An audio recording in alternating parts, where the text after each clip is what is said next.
only way to expose the truth is to be indecent. Two men might just be indecent enough to do it. Enter a wannabe amateur disc golfer who reads Reddit threads and a fake cowboy who lifts weights. This is Indecent Exposure. It's time to plunge down the rabbit hole with your hosts, Ryan and Sam.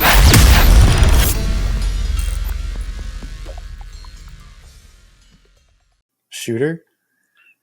McGavin. Peach 99? Yeah, from the other day? Yeah. Still haven't finished it. Pussy. Oh, we're recording. Nice. We are recording. Yeah, don't include this bit. All right. You're not the editor. We're the producer. I'm just the TikTok creator. Mm-hmm. Like a executive producer, if you would. Sure. Or what's like the next best in line? I have no idea.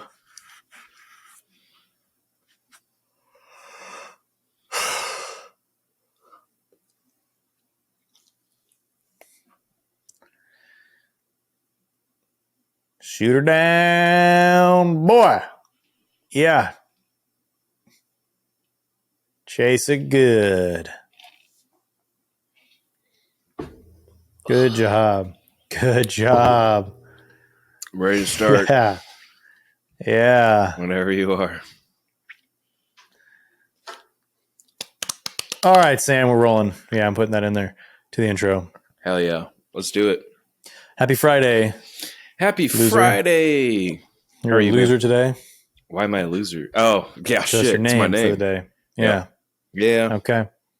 You know, some weeks I just kind of feel like this, and today was one of those days, and I don't know why. Wasn't like down and at it, but just wasn't feeling it. Well, Just sorry to hear ready that. for an extended weekend. I'm off Monday, so What is it, like President's Day or something? that's it.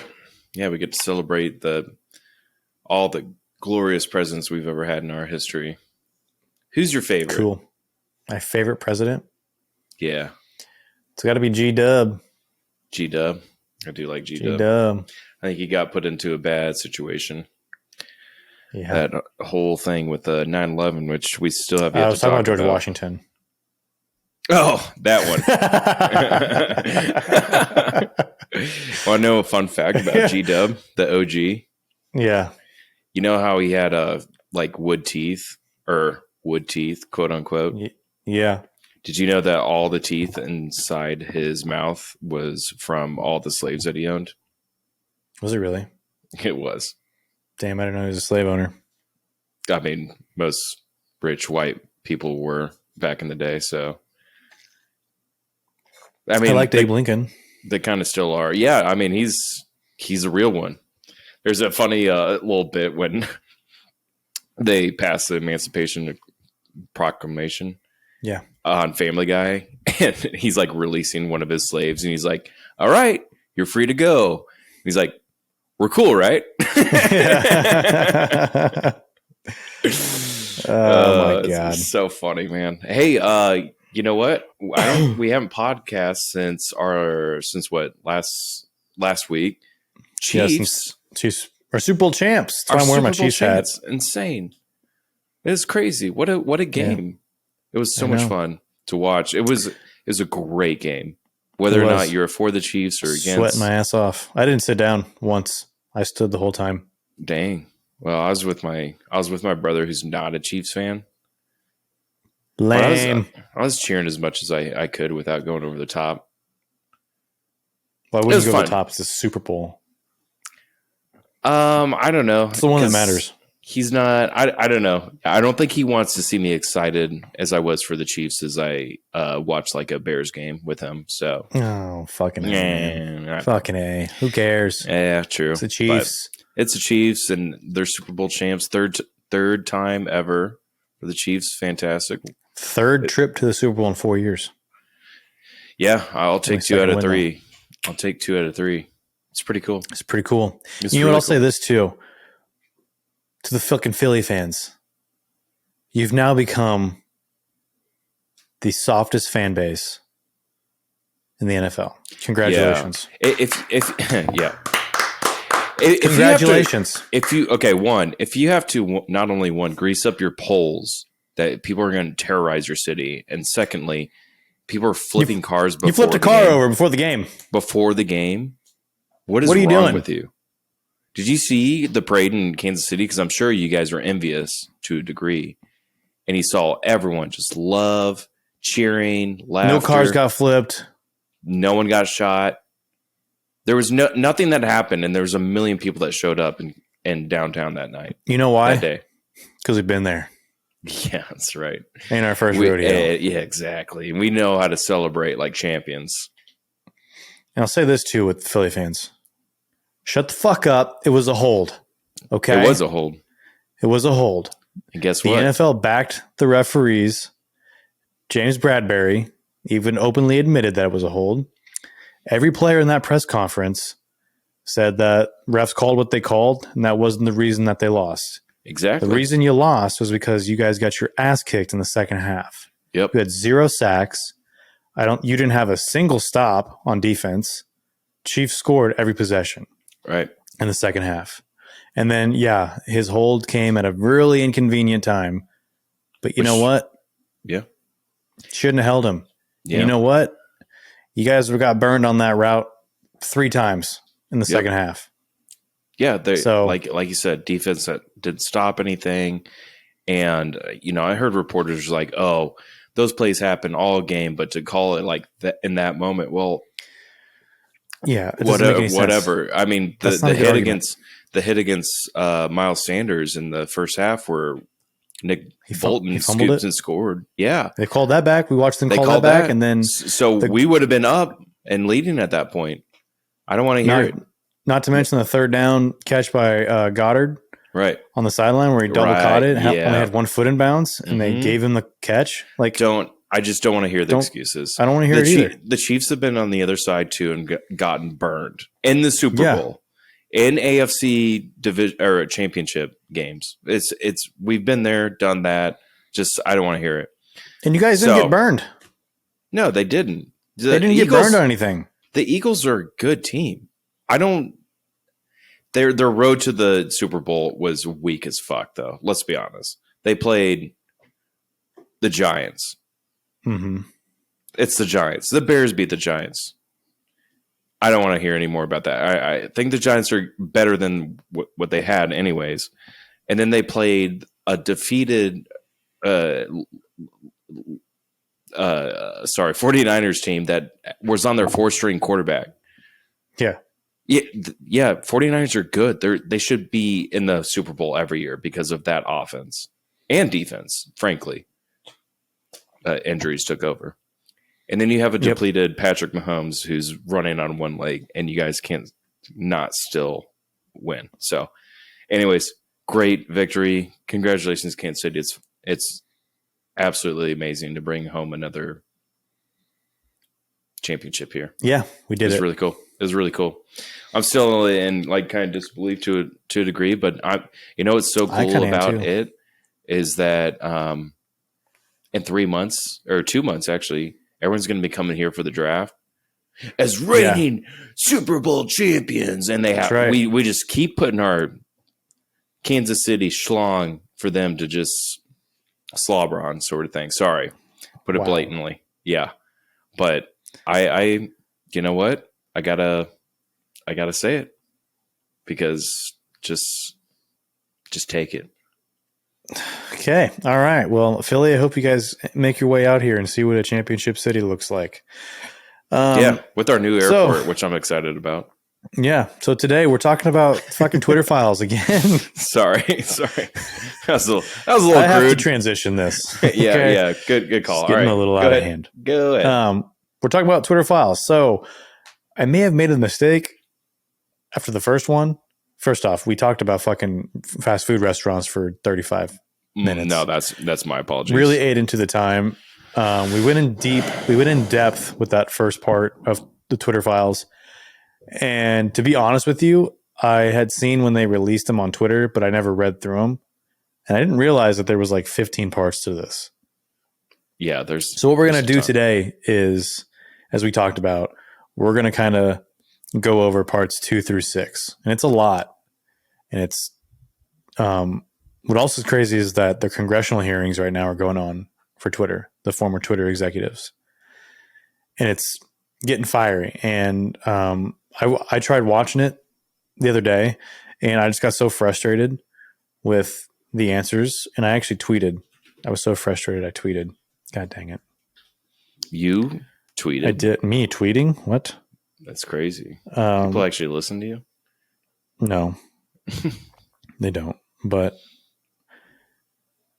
I tweeted. The first tweet I had was, I can't remember the lady's.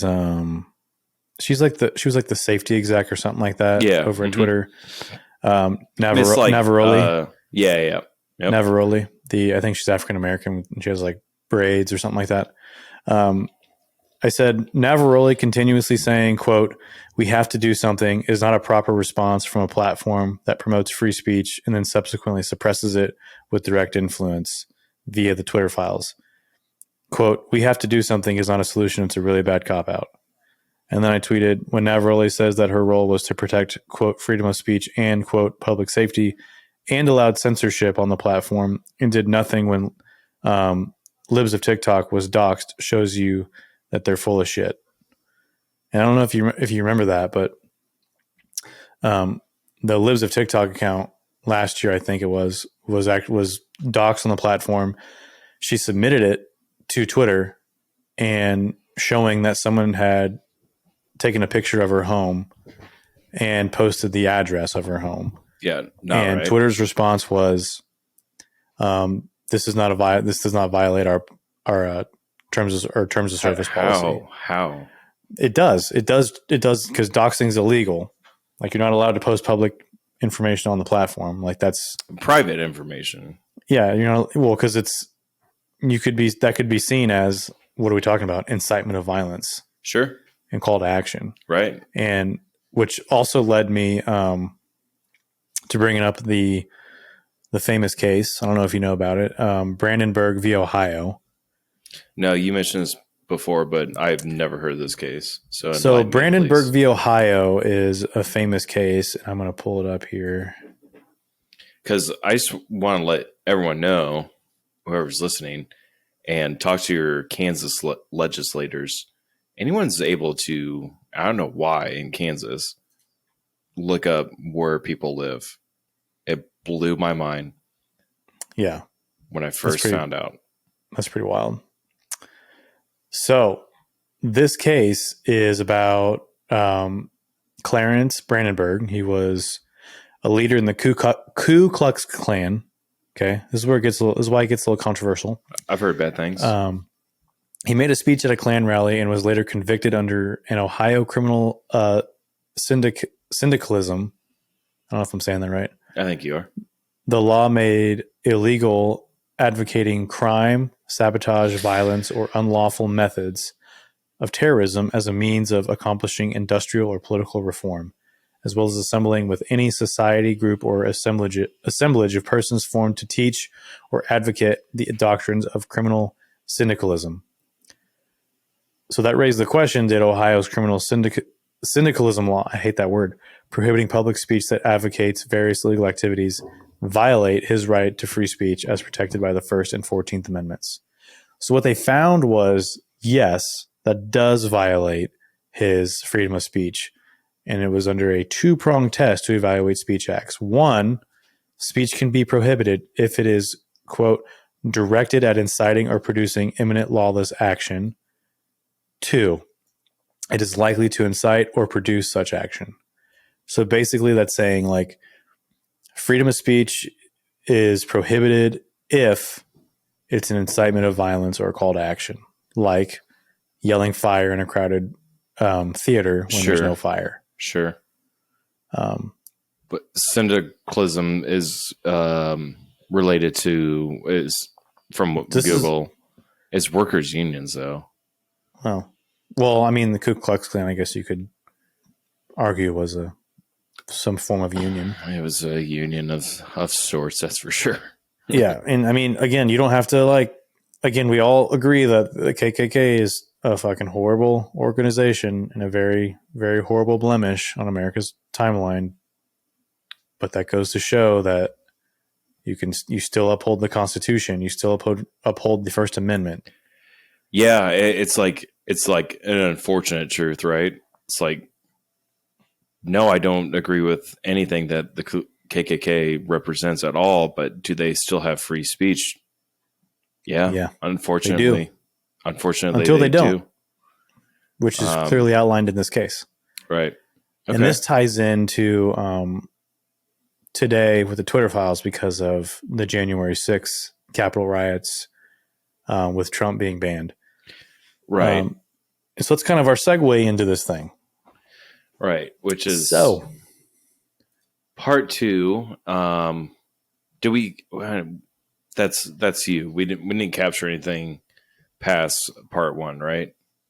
Nope. Part 2. Right. We're going 2 through 6 today.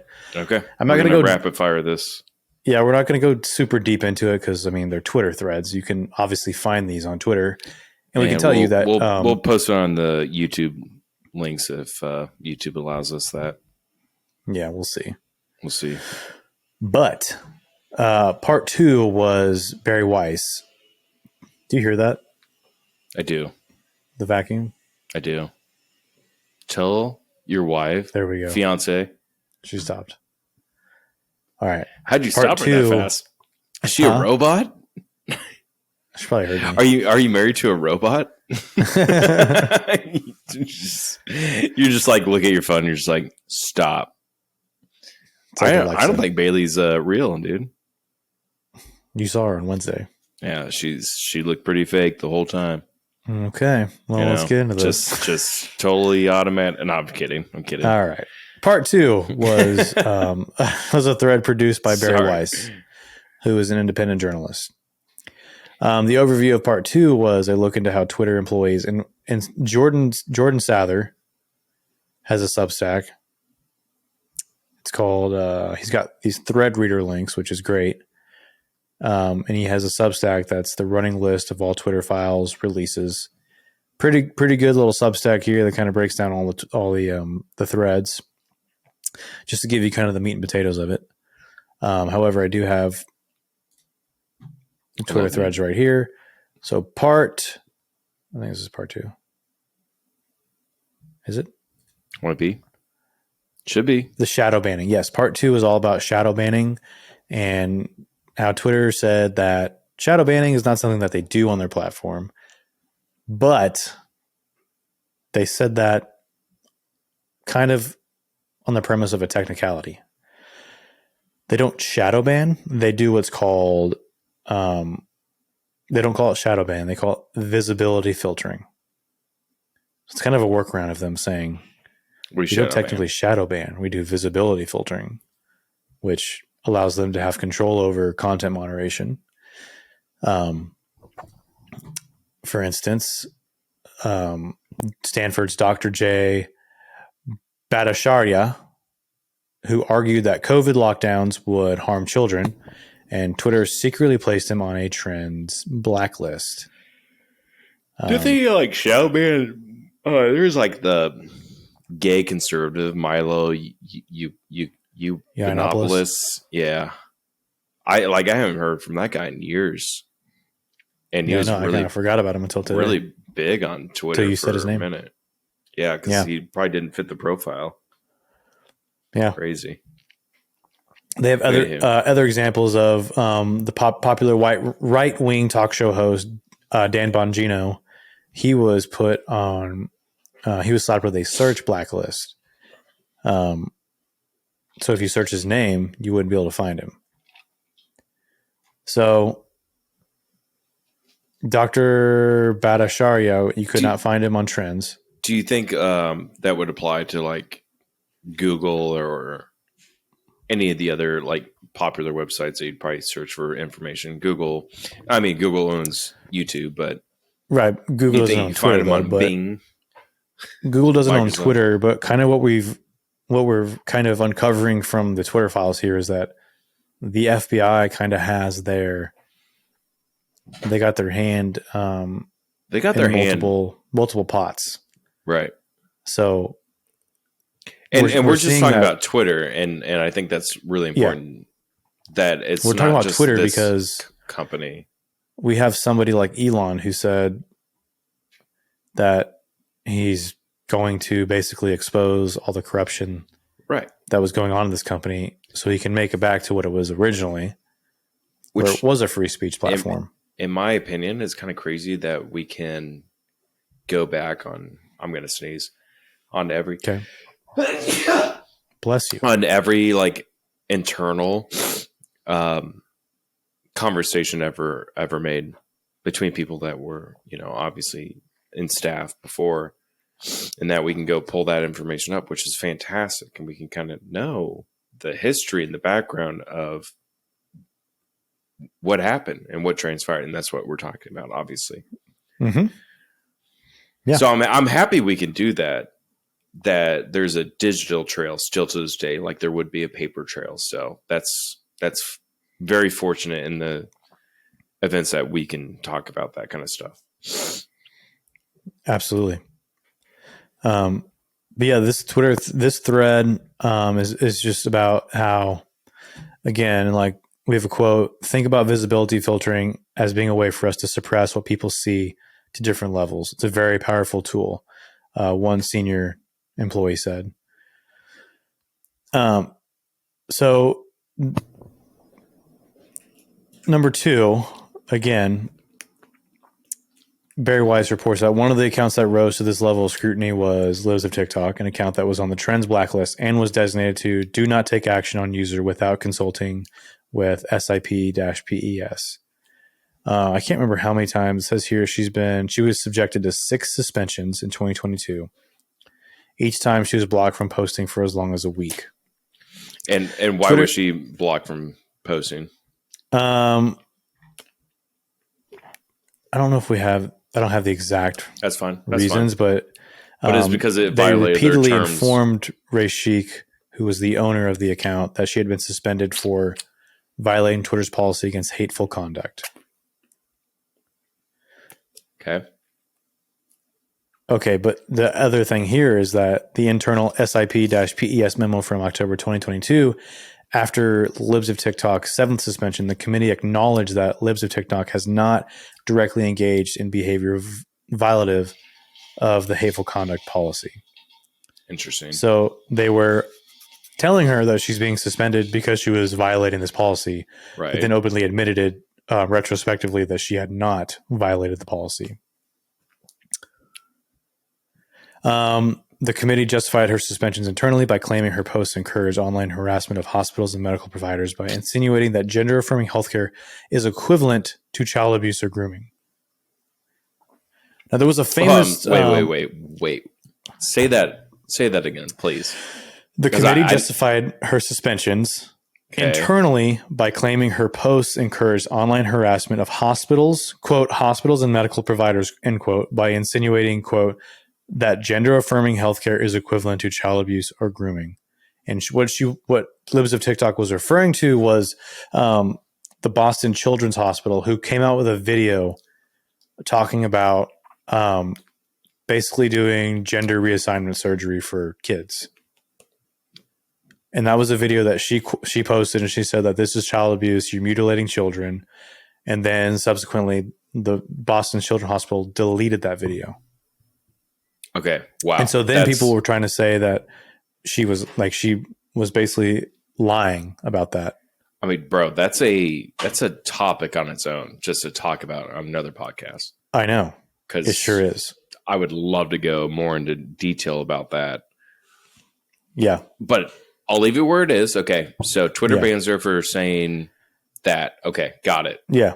That was kind of what that... And then Rashik told Twitter that her address had been disseminated. She says Twitter support responded with the message, quote, we reviewed the reported content and didn't find it to be in violation of the Twitter rules. No action was taken. The doxing tweet is still up to this day. So wait. So did she get banned or what? But they didn't ban that tweet? Right. They didn't remove the tweet, the doxing tweet of her. She was suspended for allegedly violating their hateful conduct, even though they internally admitted retrospectively that she did not violate the hateful conduct policy. So that tweet's still up, but that she's still banned or got banned. Banned. Yep. She banned. Yeah, like damn. Anyways, but that's interesting. Why would they leave that tweet up? Like maybe as like, hey, this is what not to do, sort of thing. I don't know. No, like they should have taken the tweet down because it's doxing and it's a violation of their policy. Right. Okay. So, all right. Again, yeah, that's kind of the gist of part 2. Whereas the shadow banning, and then the suspension of accounts that weren't really violating policy, but they still went ahead and banned them anyways, or suspended them rather, and then retrospectively internally admitting that they never violated anything, which is a good segue into part 3, which is the removal. Part 3 is part 1 of the removal of Donald Trump, right? Which is from crazy. Before the election to January 6th. Yeah, I know that not everyone's going to agree with Donald Trump and whatnot, and him being on Twitter and his angry tweets and whatnot, but God, they were fun to read while it lasted, right? He was a comedian. He was. And I think every day someone had something to report on Mr. Trump on the tweets. But basically the whole part 3, to summarize, from basically October 2020 up until January 6th, is Twitter and the FBI saying that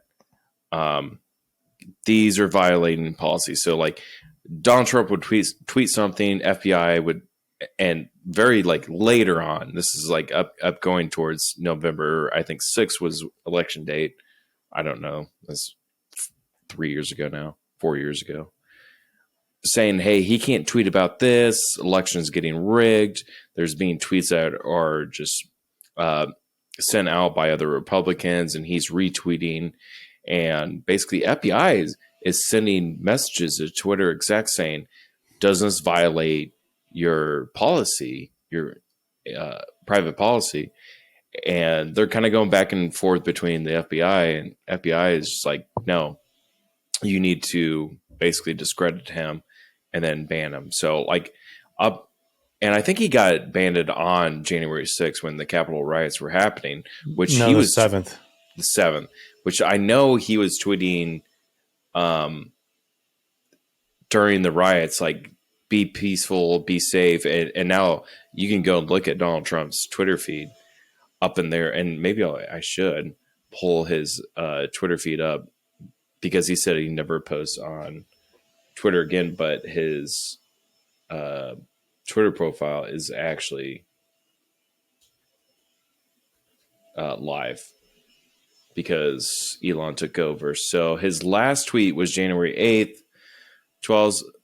To all of those who has asked, I will no longer be going to the inauguration on January 20th. This is in 2021. The 75 is, so I'm reading it in like what's not chronological order, but the opposite of that. I don't know what that's called. The 75 million Americans. Do you hear that? Yeah. The 75 million Americans, great American patriots who voted for me, America first, and make America great again, will have a giant voice long into the future. They will not disrespect or treated unfairly in any shape, way, or form. So, like, he was like representing his base and knowing that people voted for him. So before that, and those were produced 2 days after, so I don't know when he exactly got banned, but here's his tweets during January 6th. And here, I'll just share it so I'm not making this shit up. I knew you weren't making it up. Right. Okay. You can see my screen. Can you still hear me? Yep. All right. So let's go to the first tweet of January. Holy cow, he's got a ton. All right. Actually, first one, January 6th. I don't know what time this is. If Vice President Mike Pence comes through for us, we will win the presidency. Many states will want to decertify the mistakes that were made in certifying incorrect and even fraudulent numbers in the process not approved by the state legislators, which it must be, in quotes, or in parentheses. Mike can send it back. I don't really know what he meant by that tweet. I don't know. He's kind of weird. And then Joust on Mr. Biden. Sleepy Eyes Chuck Todd. Wait, maybe not. Is so happy for his fake voter tabulation process that he can't even get the words out straight. Sad to watch. So I don't think the riot's going on yet. States want to correct their votes, which they know now were based on irregularities, and fraud. Please. Irregularities. Thanks. Plus, corrupt process never received legislative approval. All Mike Pence has to do is send him back to the states, and we will win. Do it, Mike. This is your time for extreme courage. So now he's getting fired up. The Republican Party, and more importantly, our country needs the presidency more than ever. The power of the veto. Stay strong. They just happened to find 50,000 ballots last night. The USA is embarrassed by fools. Our election process is worse than third world countries, which is kind of funny because I could have swore I saw a tweet where there was literally in the this might not be it, but in the back of a van of one of his was like 50,000 just casted ballots like that were just sitting in a trunk that never got voted. But anyways, he did, like, he talked about that, the 50,000 votes, and people at Twitter were trying to get him to remove it because they were like, "This is why they is went this to late last PolitiFact. night? This is like two months ago, though, right? Like the election should have been over. If I'm going to look at my calendar, right? Yeah, January 6th was 2 months after. Should like 2 months. Yeah, 2 months after. Should have been November 3rd. But he had tweeted about it. He had tweeted about the 50,000 votes, and they were like, people on Twitter were wanting him to be banned because of that tweet. And someone tried to use PolitiFact to fact check him.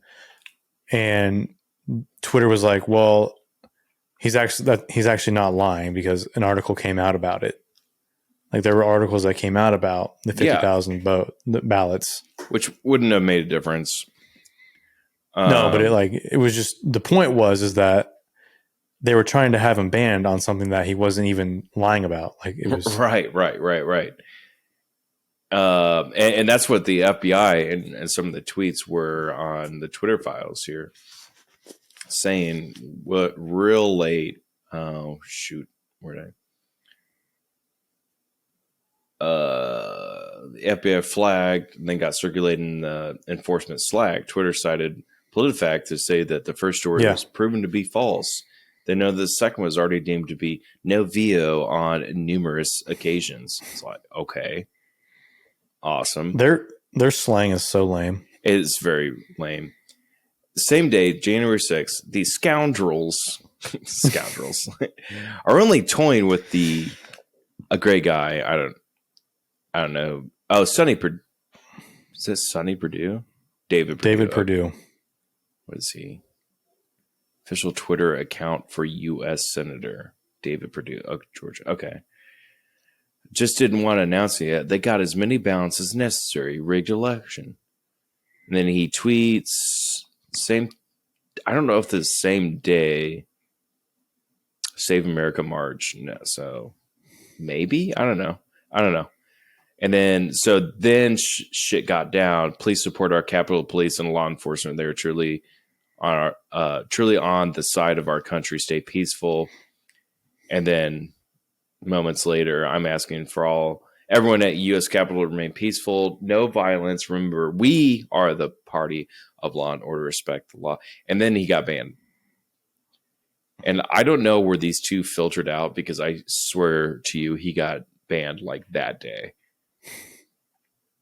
And yeah, he got removed on the 7th. I don't know how he is. Yeah, I don't know how these two came through. Maybe he had those like already sent, and then Twitter basically deactivated it.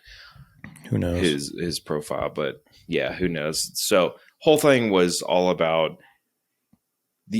basically dumb it down. FBI got involved and said that, hey, look at these tweets from our current president. How are you not banning them yet? They're violating your terms of policy, sort of thing, which they didn't, and he still was blocked. Yep. So, part 4. Part 4 is just like part 2 of Trump being removed from the platform, and this thread was done by Mike Schellenberger, and it's about for years. He says for years Twitter had resisted calls to ban Trump, and they stated blocking a world leader from Twitter or removing their controversial tweets would hide important information people should be able to see and debate. It would also not silence that leader, but it would certainly hamper necessary discussions around their words and actions. And that tweet came January 5th of 2018. So 3 years later, they would ban him and go against what they said. Right. But after January 6th, there was internal and external pressure on Jack Dorsey. People saying that he has blood on his hands and calling for Trump's permanent ban. And again, as Matt Taibbi pointed out in the first one, it wasn't a balanced system, because an overwhelming majority, like remember in the 98, 96, 90, 99 percentile. Can I pause you for a second? Yeah. And maybe we can talk about January 6th riots, but I still I'm finding this to be absolutely insane still. This is a tweet from Bishop Talbert Swan. Same day, they have the fences blocking them, and that they just let people through. That guy's like waving him on. Like, call me a conspiracy theorist all you want, but why are the police just opening this up? I don't know. And I haven't done all my research on it, but anyways, we're talking about Twitter files. We can talk about that another day, because holy cow. And I'm sure we will. I don't know how we haven't. But anyways, sorry. As I was saying, as Matt Taibbi pointed out in the first one, the system wasn't balanced because Democrats were the overwhelming majority of donors to Twitter. And you even have in April 2022, Roth, or 2017, Roth tweeted that there were actual Nazis in the White House. He tweeted that. A Twitter executive tweeted that. That there was actual Nazis? And what year is this? 2017, Roth. Yoel Roth tweeted that. One of the Twitter execs. Is he thinking because Donald Trump was president? Yeah. 100%. Okay. How does he know that? I don't know, dude. He said the tweet was, yes, that person in the pink hat is clearly a bigger threat to your brand of feminism than actual Nazis in the White House. No repercussions. You can tweet whatever he wants. No repercussions.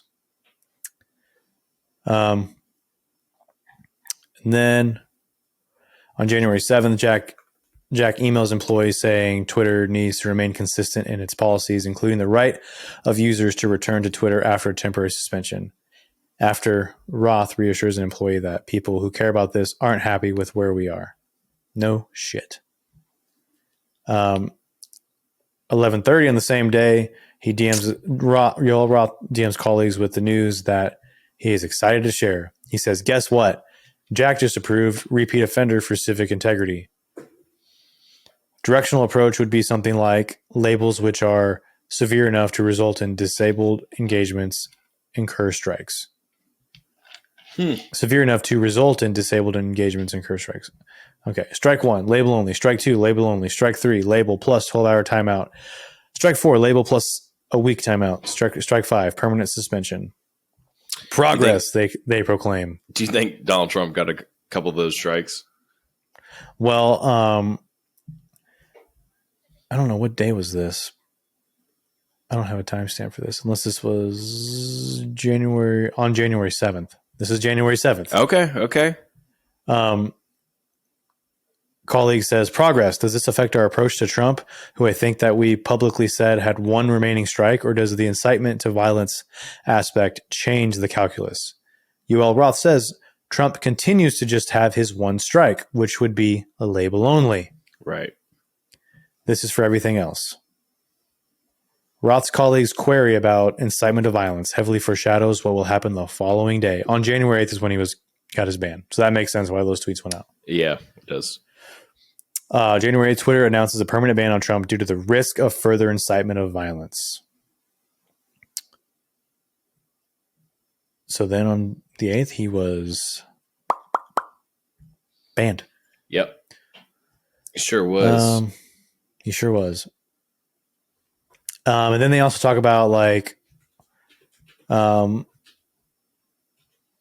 banning the hashtag Stop the Steal and anybody that had the hashtag in their profile. Right. Anybody that had Kraken in their profile, because right. Kraken was something that was associated with QAnon. Oh.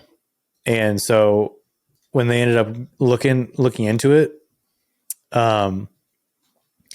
Kraken was also a cryptocurrency. So they said that it was, I'm trying to say,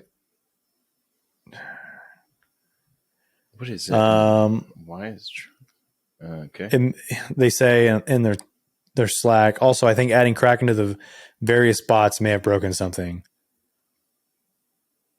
Guys, I removed Kraken the other day. FYI, it did break something. There's an app called Kraken app or something. There's also a cryptocurrency. Oh. I mean, there's also the Kraken rum. So they kind of realized the brand Kraken account is listed for what it's worth. Yeah, it's a crypto exchange. Yeah, and so it's also related to one of Trump's lawyers for some reason. And interesting.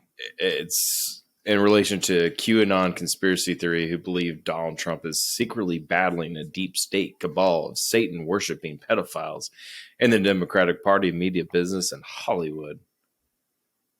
And so many believe that Donald Trump will be inaugurated on January 20th, which was 3 years ago. It didn't happen. It did not. Also, employees struggle with whether to punish users who share a screenshot of Trump's deleted January 6 tweets. Quote, we should bounce these tweets with a strike given the screenshot violates the policy. Quote, they are criticizing Trump, so I'm a bit hesitant with applying a strike to this user. And the tweet it's a quote tweet showing him say, these are the Trump tweeting, these are the things and events that happen when a sacred landslide election victory is so unceremoniously and viciously stripped away from great patriots who have been badly and unfairly treated for so long. Go home with love and in peace. Remember this day forever.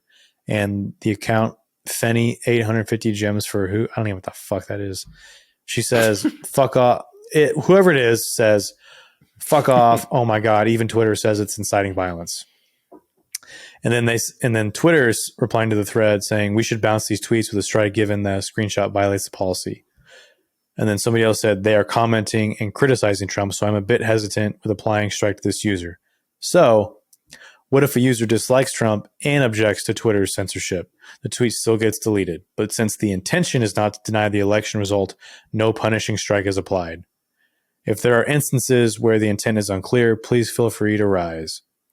Another one with the same tweet from Trump was quote tweeted from someone saying, I don't even like the man, but I'm not going to put up with Twitter deleting opinions they don't like. Yeah, I think that's what it comes down to. And brass tacks of all of this, they didn't like him. Actually, none of the main media liked him. And yeah, this is one of the ways that Donald Trump communicated with his followers, right? To a certain degree. To a certain degree. To a certain degree. But he also, they also quote, trying to see. The evening of January 7th, there was a junior employee who said, I feel a lot of debates around exceptions stem from the fact Trump's account is not technically different from anybody else and yet treated differently due to his personal status. He says, hi, UL. I'm sure you're very busy right now. My apologies if this is distraction to your work. I wonder if there has been discussion about reshaping the rules around official accounts, example, Donald Trump, and other accounts, or an unverified account. I feel a lot of debates around exceptions stem from the fact that Trump's account is not technically different from anybody else's and yet treated differently due to his personal status without corresponding Twitter rules to clarify the responsibilities that should come with that status.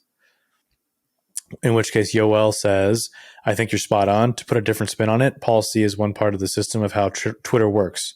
There are different things you can change when you want to affect different behaviors. Policy and enforcement are one. The product is another. Partnerships and outreach are another, etc. And all that is situated in a bigger system, i.e. the world, which influences how everything else operates in practice. When you change one part of the system, you necessarily have to adapt the rest. And I think we ran into the world changing faster than we were able to either adapt the product or the policy. But we can and should do both, not directly. In which case, that same Twitter employee says, this might be an unpopular opinion, but one-off ad hoc decisions like this that don't appear rooted in policy are, in my honest opinion, a slippery slope and reflect an alternatively equally dictatorial problem. This now appears to be a fiat by an online platform CEO with a global presence that can gatekeep speech for the entire world, which seems unsustainable. Agreed. I think you got a point. If you're going to pick and choose who can say what you want on your platform, then it's not a universal free speech platform, which it shouldn't be, because it is. So I have to like play devil's advocate to a certain degree and say, hey, if you're going to uphold the American values, which is free speech, then allow people to say what they want, right? But if you're going to have these certain policies and only apply it towards one or the other, depending on what your political background is, then you're wrong. And you shouldn't be applying those values at all. And it's completely wrong. And you should have to answer questions in Congress and say, well, this is what you said. And so why are you taking fact or questions from the FBI in the first place, saying that? Why are you meeting with him weekly? Yeah. And boasting about it. You're a private, you were a private business. So Twitter never went public, as far as I know, I think. I don't know. Stock price. Hold on. I don't know, but another, to piggyback off that, like another, or maybe something that supports that is the fact that in this thread, they were trying to ban QAnon terms that had nothing to do with QAnon, which was the Kraken. And they found it broke the system, and they ended up having to reverse course. My apologies. Twitter was a publicly traded company. But when Elon bought, he went private with them. Makes sense. Which,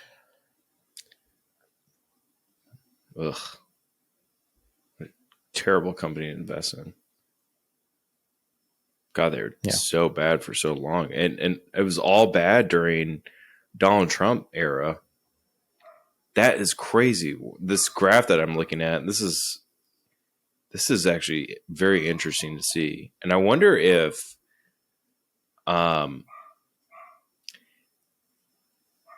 they at some point, this is 2014 through 2015, so Donald Trump's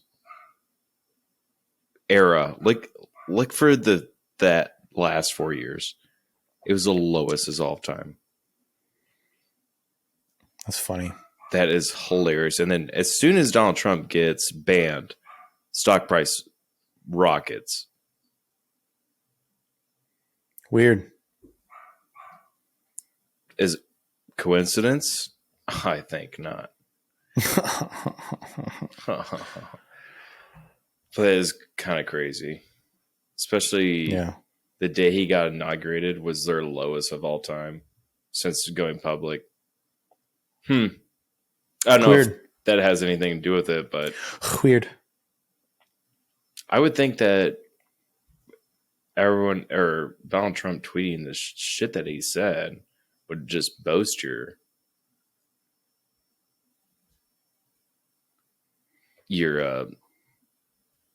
people wanting to get on Twitter, and so it kind of, I don't know, kind of makes you wonder why they weren't making so much money during that time.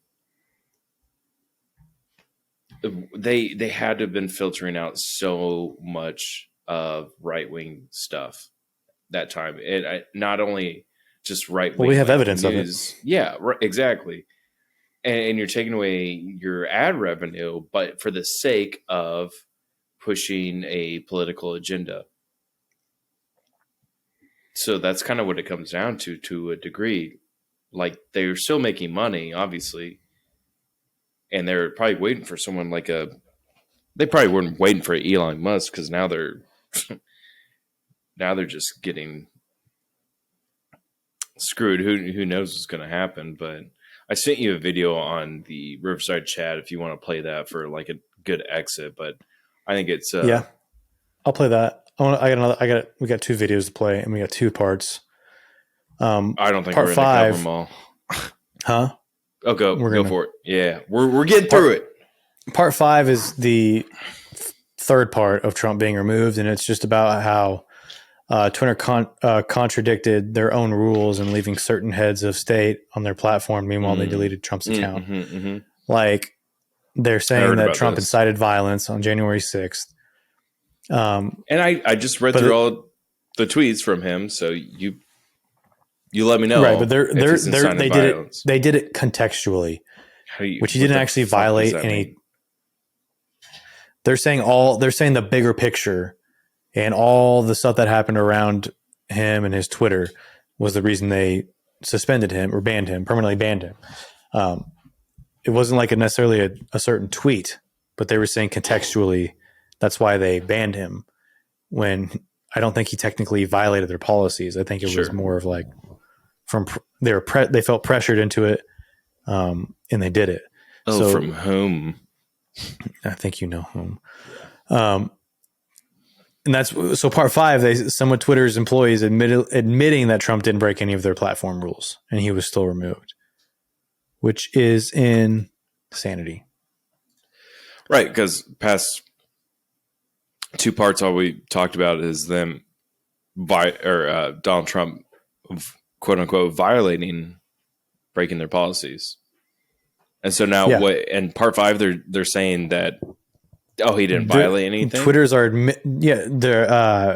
employees are admitting that he didn't ban any policies. Like right here on Barry Weiss reports, Twitter staff assigned to evaluate tweets quickly concluded that Trump had not violated Twitter's policies. Quote, "I think we'd have a hard time saying this is incitement," wrote one staffer.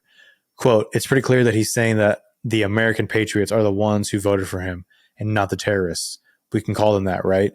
From Wednesday. Quote, another staffer agreed. Quote, "Don't see the incitement angle here." Quote, I don't see the incitement of fear. What PC could it be trying to incite fear about? What PC? I think we'd have a hard time saying this is incitement. It's pretty clear he's saying the American patriots. Don't see the incitement angle.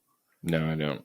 I didn't either. I'm Annika Navaroli, one of the people that's being, I guess, deposed by Congress. I also am not seeing clear or coded incitement in the Donald J. Trump. Good God. You're good. I'll respond in the elections channel and say that our team has assessed and found no violations for the Donald J. Trump one. Flagging that Yoel is looking for an assessment of the Trump tweet in the crisis channel. Interesting. Isn't it? Yeah. She does just that. Quote, "As an FYI, safety has assessed the tweet above and determined that there is no violation of our policies at this time." Later, she would testify to the House committee. "For months, I had been begging and anticipating in attempting to raise the reality that if we made no intervention into what I saw occurring, people were going to die. And that's what she was trying to say in front of Congress too here recently. Right. Was that we had to do something is not a plan. Okay. It's a cop out. And in your social media platform,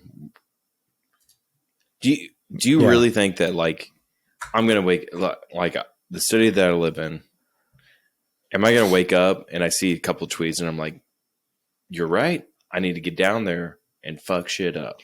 No. Well, I mean, again, you have some people that are on the fringe.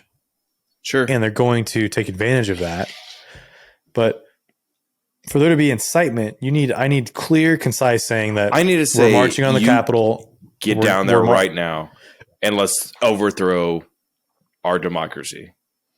Yeah. I need something clear.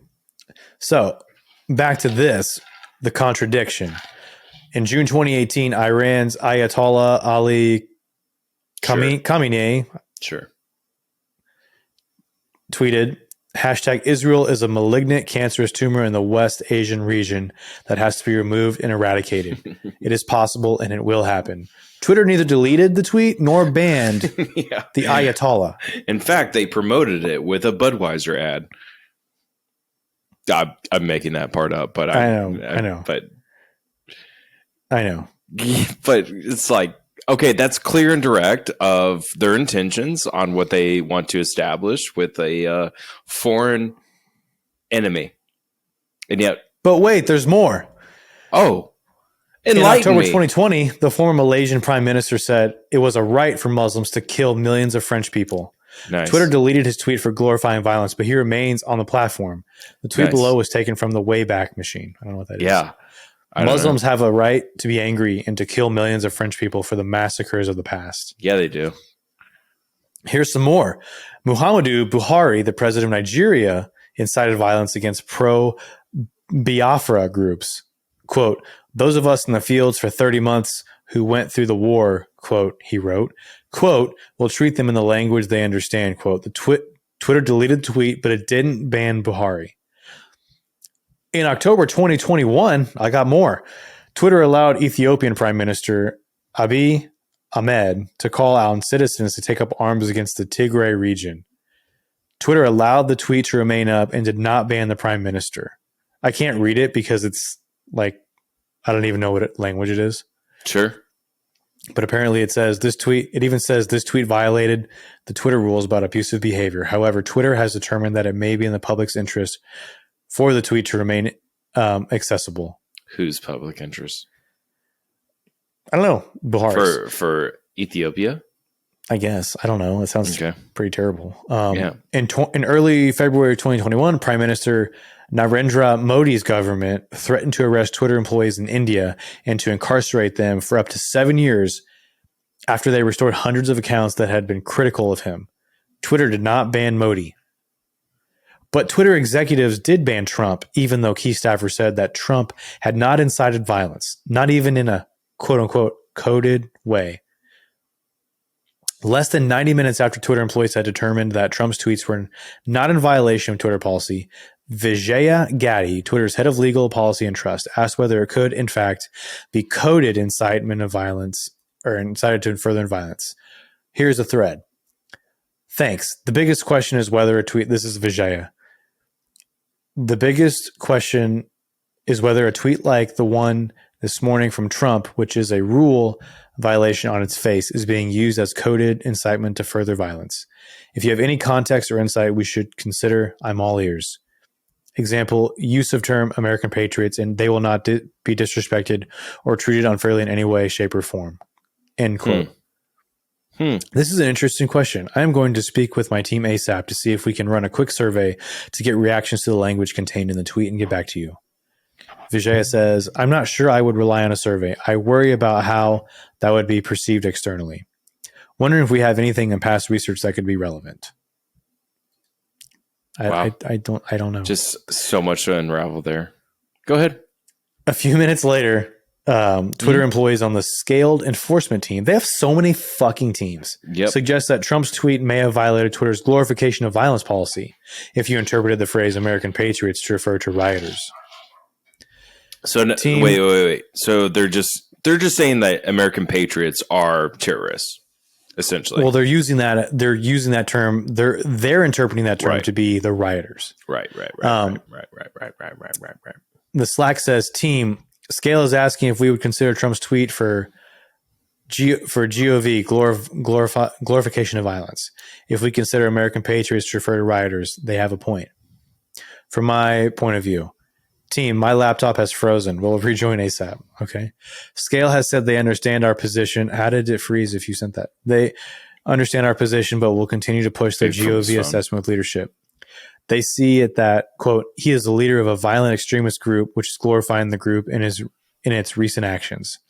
Do you think we should square off a GOV in the DJT assessment, or would it be helpful at this point? I think it would be helpful to maybe have a write-up of what a violation assessment could look like. I can't read the last part. It's okay. Oh, well. So things escalate from there. Members of the team came to view him as the leader of a terrorist group. Just to update you, I spoke to blank just now. They understand our assessment of this individual tweet, but they now view him as the leader of a terrorist group responsible for violence, deaths comparable to Christchurch shooter or Hitler. And on that basis, and on the totality of his tweets, he should be deplatformed. They will continue to push that argument and leadership, and we will see where it falls. The Christchurch shooter? Yeah. I've read the guy's manifesto, and I've seen the video of Christchurch guy. Yeah. Yeah. Absolutely insane. You're putting that guy on the same level as the guy that shot up the people in Vegas. You're putting him on the same level as Hitler. Maybe not. Yeah, I mean, to a degree. I'm not going to disagree with you, but like anyone that shoots up anyone in a public space, you're putting. No, I'm saying they're putting Trump on the same level as Hitler. Yeah. And you know what? There's a lot of there's a lot of Holocaust deniers too. And if you're a denier, you're actually probably worse than, I don't know. Than Hitler? Probably. At least he was You're not worse than Hitler. Hitler killed millions of Jews. Indirectly. I'm not advocating for Hitler at all. I'm just saying, all I'm saying on that statement is like, you can't put Donald Trump even close to like Hitler. And that's what I'm saying. And I think that like blows my mind that people were like questioning him on the fact that he was inciting violence, and just, you can't look back at 2020 and say, and look at his tweets, not on Donald Trump at all, because I don't think he was the best character for America, but you don't look at his tweets up leading to that and say, wow, he's a piece of shit.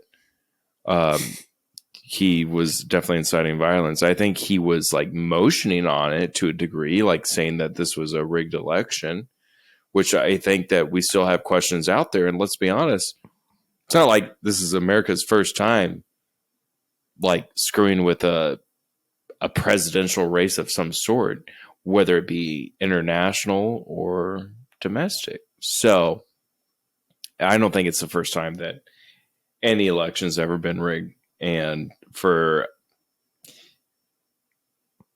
America to kind of finally see how it happens internally, and those other countries, they're like, yeah, this happens all the time. It was a good thing to a bad situation, if that makes sense.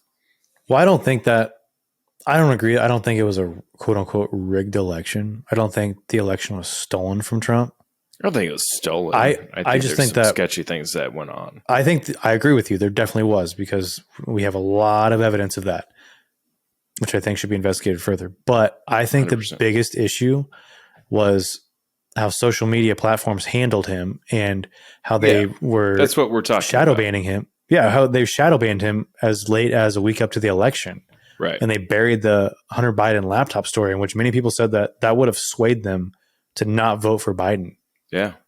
Because of its implication, and you buried it. It's still a true thing to this day, and it's still like just put it under the rug, and it's just crazy. Just it how is much shit is just swept under the rug, and like no one digs deep enough. I mean, Dude, I was about to start this podcast with, have you seen what the fuck is going on in our country right now? With all the train derailments? Like, people were like, oh yeah, the one in Ohio? Yeah, no, there's not. There's 4 others right now. Other than that one, there's one in Tulsa, one in Detroit, there's one in South Carolina, and I think there's one in Texas as well. There's all containing hazardous materials. And I'm like just a plastics plant. Yeah. In Florida or something? Yep. I heard about that too. And I'm just like, what is going on right now? Is this, and then you have the balloons things with the Chinese or with China or whatever. I'm just like, and also on top of that, you have the Epstein files. There's supposed to be 167 names released from Ghislaine Maxwell's trial. But over 1,000 are on Mr. Epstein's Black Book, which I've seen a big list, and it's all celebrities, politicians, everyone that you've ever heard about is on the list. And so that's supposed to be released. I don't know when it is. I know it was supposed to be released in what I heard about 3 or 4 days ago that it's supposed to be released. So I feel like there's a lot going on to distract us from what's bigger. Just my hunch. Could be. Don't. Sounds please, conspiratorial. If I die in the next 2 weeks. I hope not, buddy. Take care of yourself. Yeah, no, I'm trying. So, part 6. Holy shit. All right. This is it. This is the FBI subsidiary. All right. Let's do it. The overview of this is proof that Twitter engaged directly with government agencies, the FBI, Department of Homeland Security, and the DNI in particular, to police and censor content online. And we got a couple tweets here. I'm not going to try and dive super deep in this because it's pretty self-explanatory. The FBI Social Media Focused Task Force, the FTIF, created in the wake of the 2016 election, swelled to 80 agents and corresponded with Twitter to identify alleged foreign influence and election tampering of all kinds. And this is reported by Matt Taibbi. Federal intelligence and law enforcement reach into Twitter included the DHS, which partnered with security contractors and think tanks to pressure Twitter to moderate content. It's no secret the government analyzes bulk data for all sorts of purposes, everything from tracking terror suspects to making economic forecasts. Twitter files show something new. Agencies like the FBI and the DHS regularly sending social media content to Twitter through multiple entry points, pre-flagged for moderation.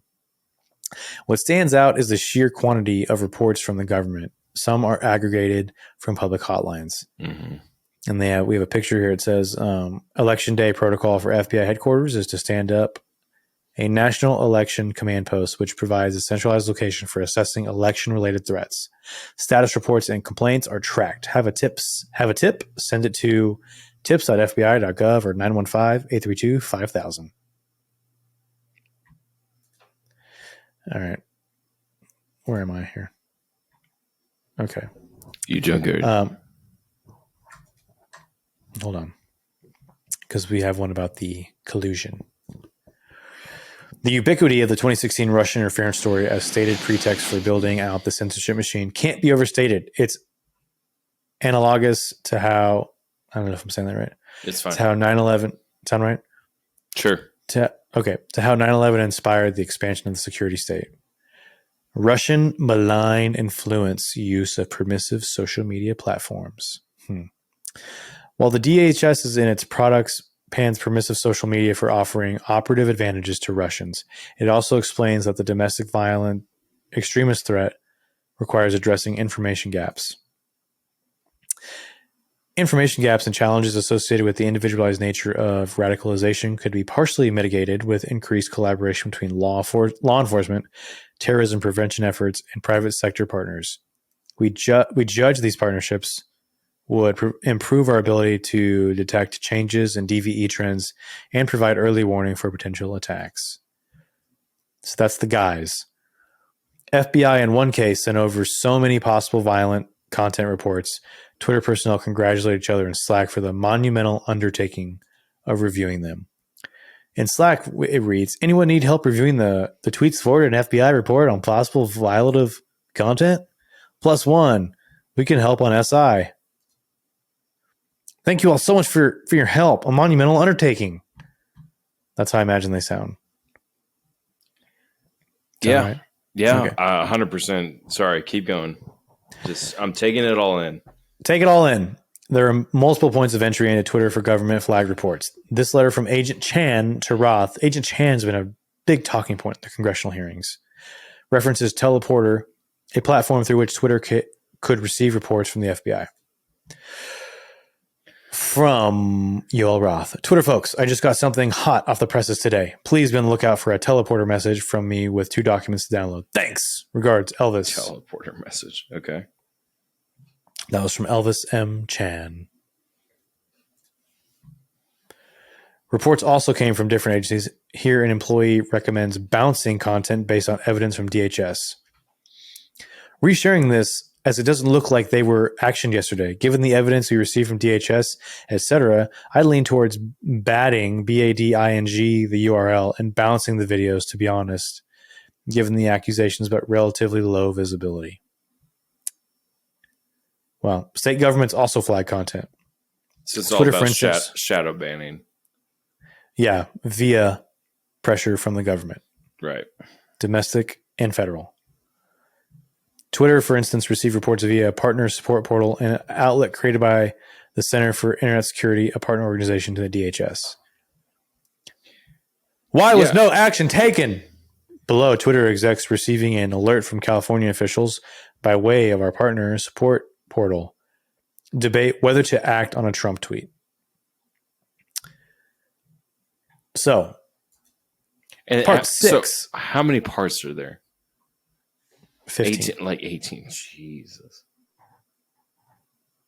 All right. Let's hear it. Yeah. That's it. That's the end of part 6. Okay. Part 6 is just about how we started shadow banning.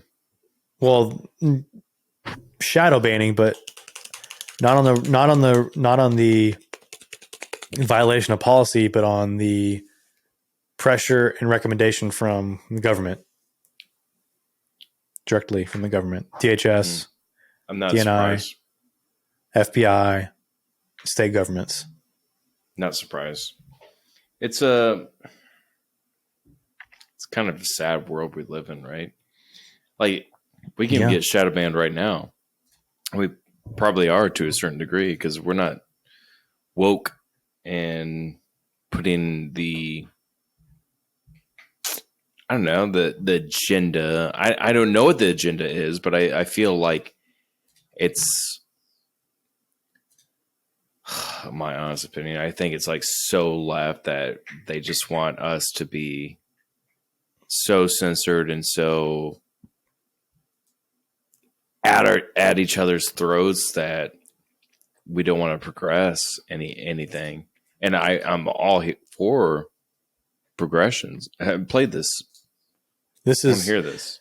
So this is I was actually about to play this video. Were you? Yeah, I think so. Yeah, this is the Red State AOC. Yeah, this is AOC. This is the Red State reporting about AOC's wild rant about the Hunter laptop during the Twitter hearing. Oh, interesting. Hold on. By the way, do you like push pops? What? I have not had a push pop in a long time. I'll get one. Here we go. Birthday. Okay. Here we go. Let's do it. Play it. It's not playing. What? Yeah, it's not playing. Oh. There you go. Sorry, wrong tab. A Washington Post article now warning about Hunter Biden laptop disinformation, the guy who leaked it.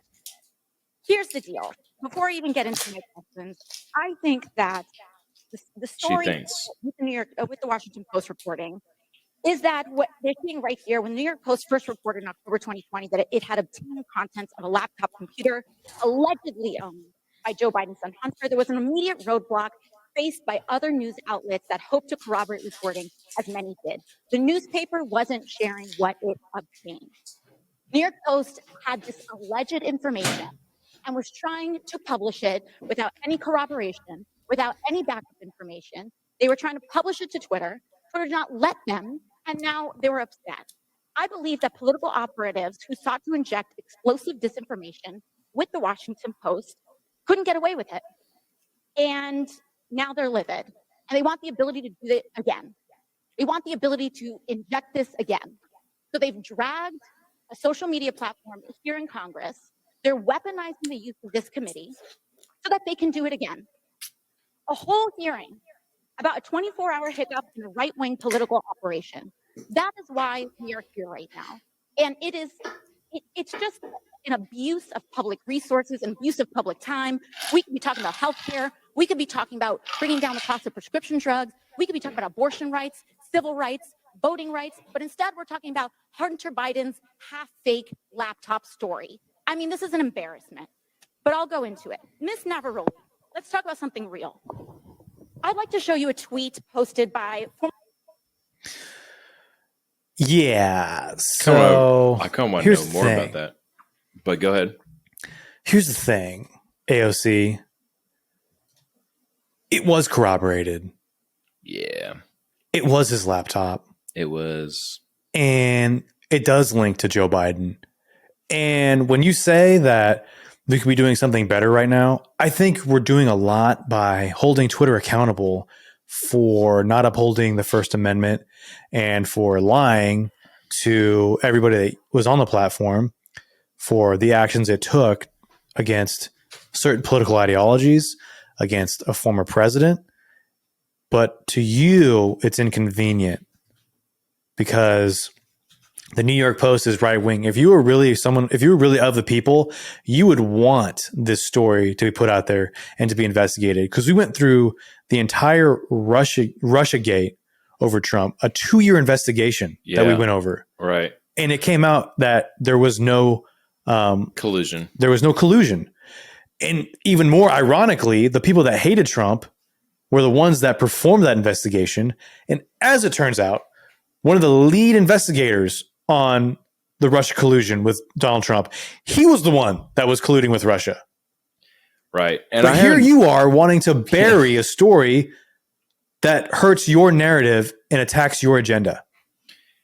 And I haven't done enough research on Donald Trump's so-called collusion with Ukraine. But I find it odd that we have the Biden family involved in that whole situation.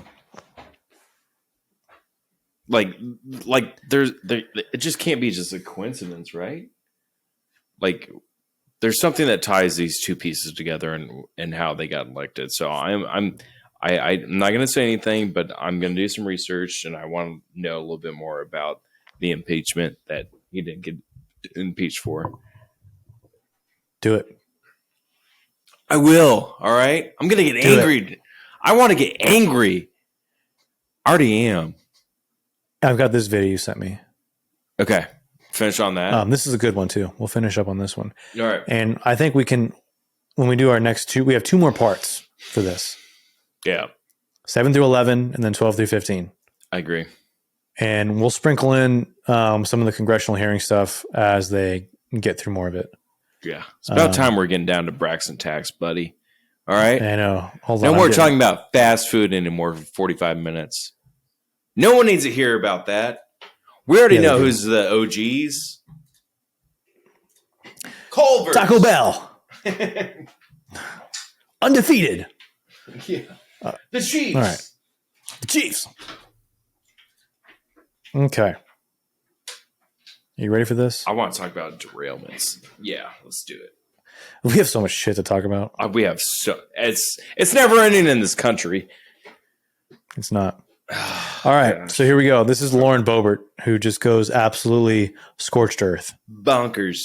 Scorched earth. Here we go. Which is, wait, hold on. Kind of surprising we have a Republican from Colorado. Right. Interesting. Very interesting. Anyhow.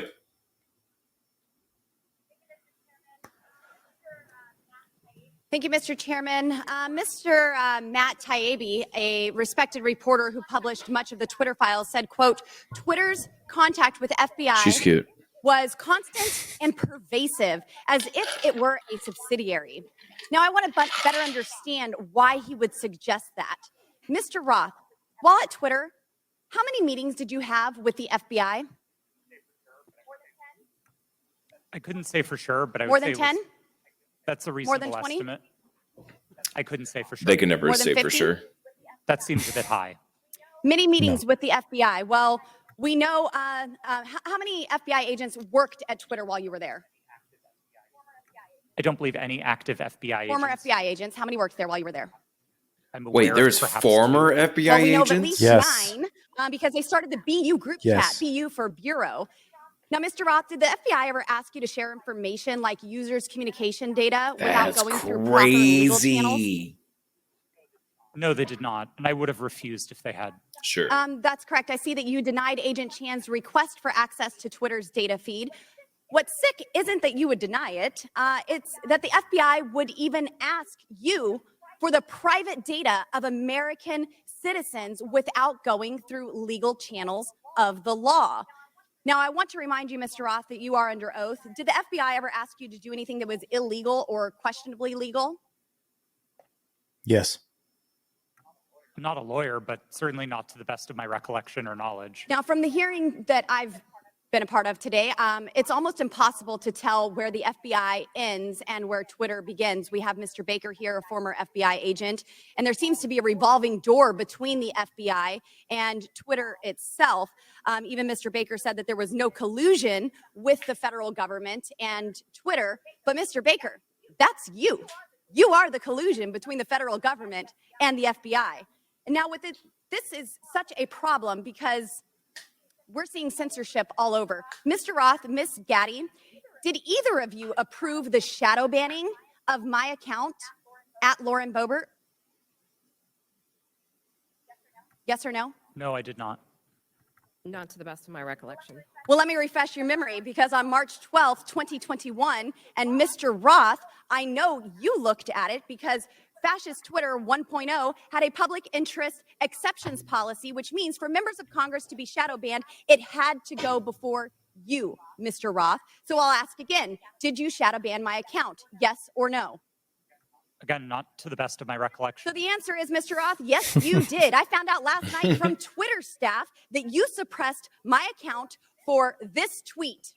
It's a freaking joke about Hillary Clinton being angry that she couldn't rig her election. It's a joke. But in response, being the sinister overlords that you all are, you placed a 90-day account filter so I could not be found. And now we see here that Twitter staff said the visibility filter on my account excluded me from top searches, prevented notifications for non-followers, and much more. This is considered an aggressive visibility filter. You silenced members of Congress from communicating with their constituents. You silenced me from communicating with the American Which people I can do. over a freaking joke. Now, who the hell do you think that you are? Election interference? Yeah, I would say that that was taking place because of you four sitting here. The Hunter Biden laptop story was suppressed. A sitting member of Congress was suppressed. A sitting president was banned from Twitter. You know, I bet that Putin is sitting in the Kremlin wishing he had as much election interference as you four here today. We've heard about threats to democracy. Well, what about shutting down a duly elected member of Congress? This is fundamental to our nation's governance, and you all attacked that very foundation. 230 protections? Well, those are for publishers, not for editors. And it's clear you were not acting as publishers, you were acting as editors. And Mr. Chairman, I think it's far past time that we remove 230 protections for big tech platforms who are abusing this protection. And let me just say, I'm not angry for myself. I'm not angry because I was silenced. I can reach out to Elon and to his staff, and I can see what's happened. And I can sit here today and hold you all in account. I am angry for the millions of Americans who were silenced because of your decisions, because of your actions, because of your collusion with the federal government. They can't reach out to Elon. They can't sit here today and hold you into account. We don't know where the FBI ends and Twitter begins. Free speech and even Twitter. Mr. Chairman, I yield. Oh, that's fiery. My God. And you're right. They can filter out. They can do whatever they want. Well, they can't. That's the whole point of 230. Well, against their public right. privacy. They have to follow their own policies, which they openly admitted that they had not been following. Right. And they even admitted it when they permanently banned Trump. Right. So, crazy. It's just absolutely, and it's not only happening on Twitter; it's happening everywhere. Facebook, Instagram, which this is like. Hopefully, this is the first domino, right? One would think, but there's probably not going to be that many people like Elon that are going to these major tech companies and buying Google, buying Amazon, and saying, "Here, let's expose everything that's going on." I don't see it. I think Elon buying Twitter is just a. What did Zuckerberg say on Joe Rogan's podcast? Wait, Zuckerberg went on Joe Rogan? Yeah. When? No way he went on Joe Rogan's podcast. Yeah. Here. That seems like his downfall right there. I'm going to play this. Even though I think Joe Rogan is really fair when it comes to every person on the political spectrum. I mean, he had Bernie Sanders on. Yeah, he did. And he voted for him in the primaries. Shit. Yep. And looking back now, I'd probably vote for Bernie Sanders as a Democratic primary. I would not vote for him. Well, I'm telling you, I am. I would be. Okay. All right. You ready? This is Joe Rogan grills Zuckerberg on how Facebook moderates controversial content. This is CNN, by the way. This is kind of surprising. When we take down something that we're not supposed to, I mean, that is like, that's the worst. I mean, how that's do you like discern. Oh, this wasn't long ago. No, that's crazy. How do you know whether someone's real or not? Like, this is the big argument with Elon and Twitter, because Elon asked Twitter, like, what percentage of your website is filled with bots? And they say 5%. And he says, I don't believe you. I think it's higher. Yeah. So, I mean, I think estimating the overall prevalence is one thing, but I think that the question of looking at a page and is this page authentic? I think that there's a bunch of signals around that. I don't think that this stuff is black and white or that you're ever going to have like a perfect AI system. I think it's all trade-offs all the way down, right? And it's and you could build a system and you can either be overly aggressive and capture a higher percent of the bad guys, but then also by accident take out some number of good guys, or you could be a little more lenient and say, okay, no, the cost of taking out any number of good guys is too high, so we're going to tolerate having just a little bit more like more bad guys on the system. These are values questions. Mark Zuckerberg is a smart guy who's very ambitious. I think there's a big difference. Yeah. And what Zuckerberg's quote that I read recently, that what's good for the world is not necessarily good for Facebook. I'm like, that's it. Shut it down. He said that? Yep. Wow. It's over. Dog. Burn it to the ground.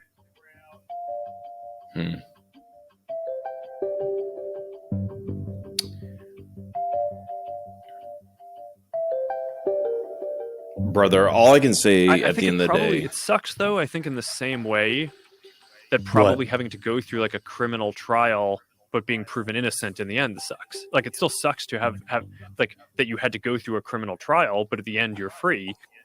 I didn't get into this to basically judge those things. I got into this to design technology that helps people connect. So this whole thing that's like arbitrating what is okay and what is not. He just said, I obviously have to be involved in that because this is at some level, I run the company and I can't just abdicate that. But I also don't think that as a matter of governance, You want all of that decision making vested in one individual. I'm so fat. Brendan, you're not fat. What the I love that quote. You don't get into criminal trial and then you get convicted and then you're free. I'm like, what the fuck are you talking about, dude? What are you talking about, Mark? The exact opposite. You go into criminal trial, and if you get convicted, you're not free. You go to jail. Yeah. Where you should probably be at this point, my guy. Yes. All right. I'm not going to say anything more because we have a lot more to talk about regarding Twitter files. And I think once we complete them all, I want to do like a final synopsis, like a well written out one that I really want to talk. And I hope you do the same of what this all means. And I think that would be, I think that'd be very important because I'm obviously torn because anyways, that's for other thoughts, and I need to like rewatch and re-listen. But I'm not like I'm convinced, but I'm not totally convinced. Of what? Opinions here. Like I think that what's hard for me is that it's a private business and you can allow what you want on the platform, right? But it goes against like what their public policy is versus what their private policy, like the stuff that's like kind of like allowed versus not versus, but like on their opinions. It'd be like creating a video game and saying like, oh, we're going to do yada, yada. And then people are like, well, what is this about? Like, you never told us this. And then there's outrage on the gaming community versus like, well, this is what we already discussed and it sounded like good for you. And then you have that like kind of backlash. And I know this is not the same thing, but that's just kind of how I feel right now. Well, I think the big takeaway is that they shouldn't be banning accounts. Yes. Well, I mean, the big takeaway is to what you're saying. Yes, you make the rules on your platform, but you have to follow them. Right. Don't cherry pick them. And we that's can't. Exactly what they did. And that's why Boebert was saying 230, get rid of it. Right. Because they're using 230 to hide behind them doing things like they were doing in all these parts with shadow banning and banning a sitting or a former sitting president. I can't even like I can't even think about what the bots on what that control is and how's that even like succumb to favoring someone versus the other or not. That I don't know about the bots, but I'm sure like it can drive traffic. More real people, drive traffic to somebody, but it's all really interesting, man, and this goes way further than what our understanding is. It's sad too. It's really sad, and it's frustrating. It's frustrating to read all this shit and watch the hearings. Ryan, I could literally do this every single day and make a podcast every single day about what is going on in our world that we are just being censored of and whatnot, and what's not getting out there. And it's just, it's really heartbreaking because I feel like we grew up in this society that we are in the land of the home and free and we can do whatever we want. And we are doesn't feel that way lately. We are peasants and we are just, I'm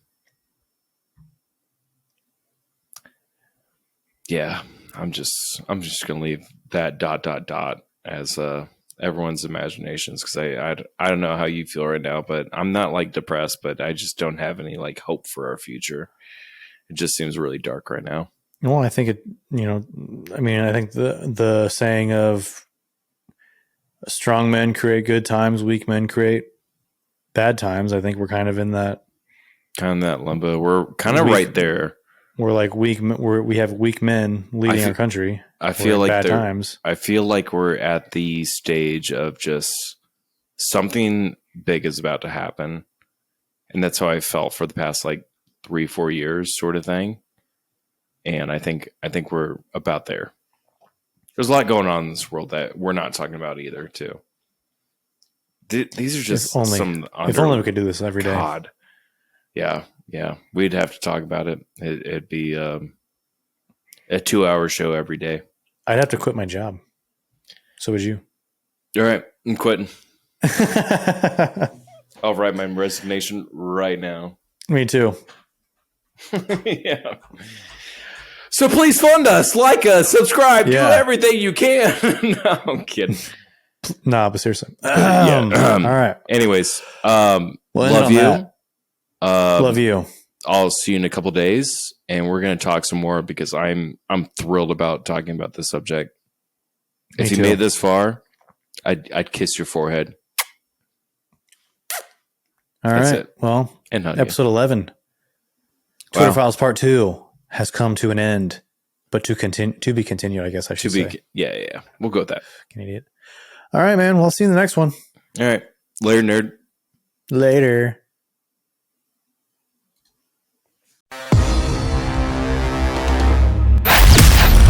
Congratulations. You've made it to the end.